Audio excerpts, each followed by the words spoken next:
Hi guys, let's make ചായ. നമ്മൾ സ്ഥിരമാക്കണ ചായയാണ് ആക്കണത് ജിഞ്ചർ ടീ. മലയാളത്തിന് ഇഞ്ചി ചായ എന്ന് പറയും.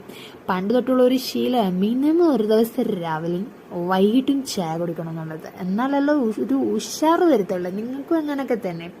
കൂടെ ടച്ചിങ്സും ഉണ്ട്. നല്ല സൂട് പബ്സും നല്ല സൂടില്ലാത്ത കേക്ക് ഹോം.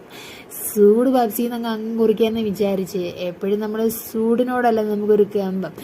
അങ്ങോട്ട് കഴിക്കുമ്പോൾ ഒരു സാറ് ചുറ്റുമുള്ള ഒന്നും കാണാൻ പറ്റത്തില്ല. അതെങ്ങനെ ചുറ്റുമുള്ളത് കാണാനാ? ഇഷ്ടപ്പെട്ട സാധനം കൈയിരിക്കുമ്പോൾ അതിലല്ല കോൺസെൻട്രേഷൻ. ഇതൊക്കെ എവിടുന്ന് ആരെന്ത് വേണേലും പറഞ്ഞോട്ടെ, നിങ്ങൾ അതൊന്നും സാരമാക്കാതെ നിങ്ങളങ്ങ് ചാമ്പിക്കോണം.